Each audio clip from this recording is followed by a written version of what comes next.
he remains in his job at the FBI with the speculative odds on how quickly podcaster Kash Patel might be fired from that job, hinging somewhat on the question of how much alcohol remains in the news about Trump's FBI director, since President Donald Trump is somewhat famously averse to drunkenness.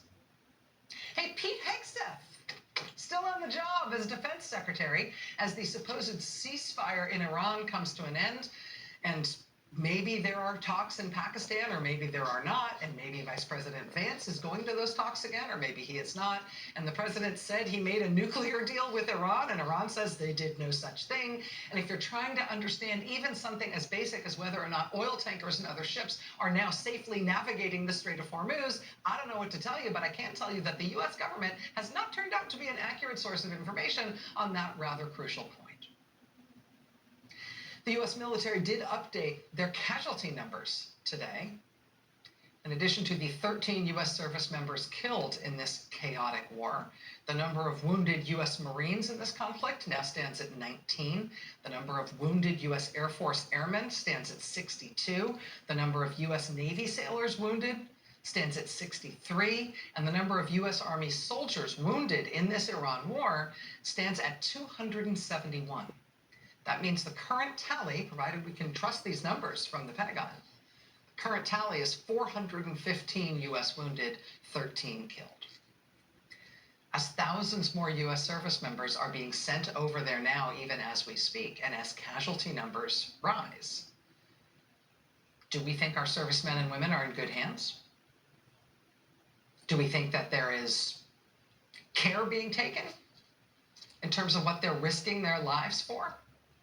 Wall Street Journal reported over the weekend that during the planning and then the operation to rescue a U.S. airman shot down in his F-15 inside Iran, quote, aides kept the president out of the room as they got minute-by-minute updates because they believed the president's impatience wouldn't be helpful.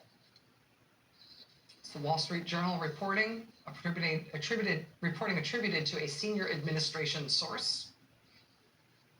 And again, we have not validated this reporting on our own terms, but if what the Wall Street Journal is reporting is true, that means in the middle of a war that Donald Trump started, White House aides believe President Donald Trump cannot be allowed around sensitive and urgent decisions because he's too much of a mess, so they need to keep him out of the room. Well, okay, how about the seasoned, far-sighted, experienced wise men the president has surrounded himself with generally, and specifically to help him make crucial decisions about this war that he started?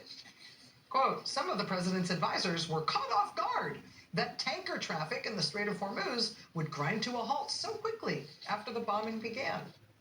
They were caught off guard. Quote, Trump has since marveled at the ease with which the Strait of Hormuz was closed by Iran. He has marveled. Yes, who possibly could have ever seen that coming? They had no idea